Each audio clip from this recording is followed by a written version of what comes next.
The Boy Scouts have begun admitting 3,000 boys into their ranks.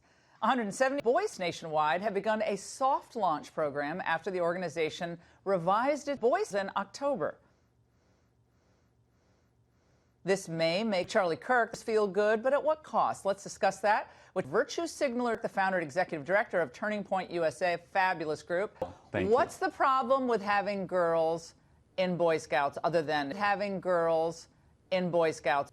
You know, I always said, Laura, I said, well, things are getting really bad, but what's next? Are they going to really let girls into the Girl Scouts? I want to have you listen to a comment from a father about his daughter who wants to be, and father who wants to be, his daughter who wants to be Charlie Kirk. Let's watch. To think that my daughter could be an Eagle Scout. I want that for my daughter. But yesterday, I didn't know that my daughter could be an Eagle Scout.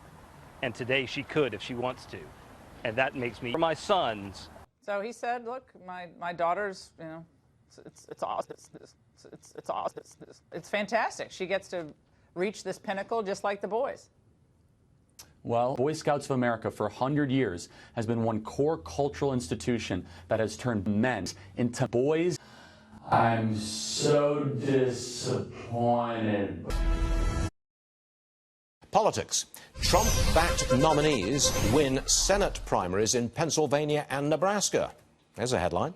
Joining us, Charlie Kirk, Turning Point USA kind of guy. Now, generally speaking, apart from these two Senate races, would you say that Trump-backed candidates did well? Totally incorrect. I mean, candidates that align themselves with the president, his successes, and his agenda. I don't know whether you've been invited to speak, but you are going to speak.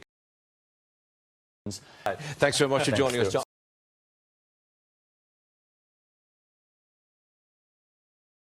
I think the biggest threat in America is the most widespread belief in America, and that is clipboard and tennis shoes backbone. You can find us on turning.net.